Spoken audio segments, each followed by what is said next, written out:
근데 이 사건의 경우 범행 장소가 조금 특이하게 마포구 서교동의 주차장에서 일어났다라고 되어 있습니다. 게다가 보도에 따르면 목격자까지 있다라고 보도가 되어 있고요.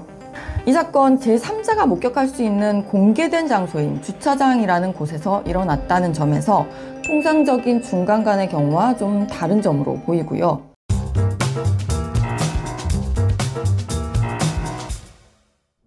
안녕하세요. 부장판사 출신 변호사 나리 박나리 변호사입니다.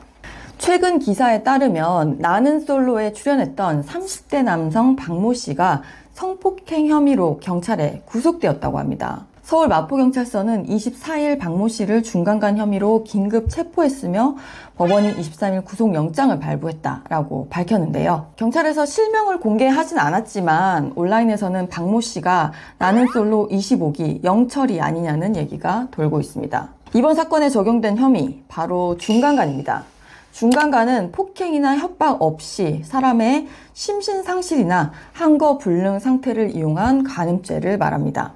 쉽게 말해서 상대방이 술에 취해 인사불성이 되어 있거나 약물이나 잠에 취해서 정신이 없는 상태를 이용해서 간음을 하는 것입니다. 이번 사건 새벽 3시 반에 서울 마포구 서교동의 한 주차장에서 일어났다고 하는데요. 경찰은 박모 씨를 상대로 구체적인 범행 경위를 조사하고 있다고 합니다. 범행 시간이나 범행 장소 이런 걸 보면 피의자와 피해자가 함께 새벽 시간까지 술을 마신 후에 여성이 몸을 가누지 못하는 상태에서 성관계를 시도한 것으로 보입니다. 이 사건 조금 특이한 점이 있는데요. 보통 중간간은 모텔이나 집 같은 사적인 밀폐된 장소에서 일어나는 경우가 대부분입니다. 그래서 대부분 목격자가 없죠. 근데 이 사건의 경우 범행 장소가 조금 특이하게 마포구 서교동의 주차장에서 일어났다라고 되어 있습니다. 게다가 보도에 따르면 목격자까지 있다라고 보도가 되어 있고요. 이 사건 제3자가 목격할 수 있는 공개된 장소인 주차장이라는 곳에서 일어났다는 점에서 통상적인 중간간의 경우와 좀 다른 점으로 보이고요. 그만큼 피해자와 피해자 모두 술에 많이 취해 있었던 게 아닌가 이렇게 추정을 해보게 됩니다. 자세한 범행 경위나 과정은 주차장이면 대부분 CCTV가 설치되어 있어서 수사 과정에서 해당 CCTV를 보면 당시 상황이나 정황을 확인할 수 있을 것으로 보입니다. 이 사건 보통 중간간의 경우와 또 다른 점이 있습니다. 바로 고소 경위인데요. 보통 중간간의 경우 고소 경위를 보면 성관계 다음 날이나 며칠 후에 피해자가 경찰에 고소를 하게 되고 피의자의 경우 피해자와 동의하에 성관계를 했다 이렇게 다투게 되는 경우가 많습니다. 그리고 객관적으로 볼 때도 피해자가 동의를 했는지 여부가 굉장히 애매해서 무혐의 처분이 나오거나 무죄 판결이 나오는 경우도 심심찮게 있습니다.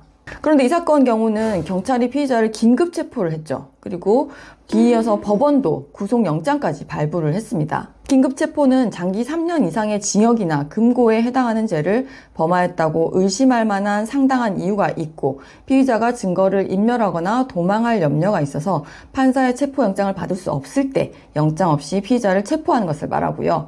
체포 후에 계속 구금할 필요가 있을 때는 48시간 내에 법원에 구속영장을 신청해서 발부를 받아야 됩니다. 그리고 구속영장은 발부하기 전에 피의자가 신문을 거쳐서 판사가 발부를 하는 거기 때문에 영장이 나왔다는 것은 일단은 법원도 피의자가 죄를 범했다고 의심할 만한 상당한 이유가 있고 증거를 인멸할 염려가 있다고 본 것이라고 보면 됩니다. 중간간의 경우 법정형이 징역 3년 이상이기 때문에 긴급체포 대상 범죄에 해당하기는 하지만 제 경험상 피의자가 피의 사실 자체를 다투는 경우가 많기 때문에 수사 단계에서 구속까지 되는 비율은 높진 않은데요. 이 사건의 경우 경찰이 긴급체포를 했고 법원이 구속영장까지 발부를 했다는 점에서 목격자라든가 아니면 CCTV라든가 이런 객관적이고 명백한 증거가 어느 정도 확보가 된 게 아닌가 이렇게 추정이 됩니다.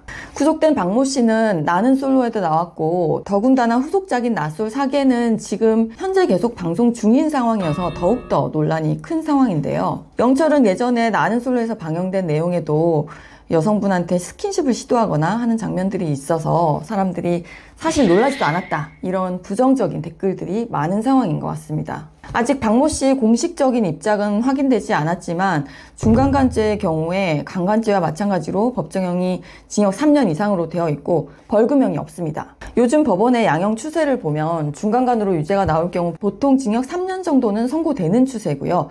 만약 합의를 하고 다른 여러 감경 사유가 있어서 장량 감경을 한다고 하더라도 최소 징역 1년 6월 이상의 징역형이 선고될 수 있을 것으로 보입니다. 그리고 성범죄의 경우에 성폭법 42조 1항에 따라서 신상정보 등록 대상이 되고 아청법 56조 1항에 따라서 최대 10년간의 취업 제한 명령도 받을 수 있습니다. 영철의 직업은 중학교 유소년 축구 코치라고 알려져 있는데요. 취업 제한 명령을 받게 되면 초중고등학교에 취업을 할 수 없게 되기 때문에 만약 유죄 판결을 받게 되면 직업도 유지하기 어려울 것으로 보입니다. 나는 솔로라는 프로그램이 그동안 여러 가지 논란이 있긴 했지만 이번 일은 현재 방송 중인 출연자가 문제를 일으켰다는 점에서 더욱 논란이 큰데요. 이번 일로 인해 나는 솔로 프로그램 자체를 폐지해야 하는 거 아니냐라는 비판까지 나오고 있는 것 같습니다. 저도 이 프로그램의 애청자 중에 한 사람으로서 이런 상황에 대해서 굉장히 안타깝게 생각합니다. 네, 오늘은 나는 솔로 출연자의 중간간 구속과 관련한 얘기를 드려봤는데요. 영상이 도움이 되셨다면 구독과 좋아요 부탁드립니다. 다음 영상에서도 도움이 되는 주제로 찾아뵙겠습니다. 이상 변호사 나리 박나리 변호사였습니다.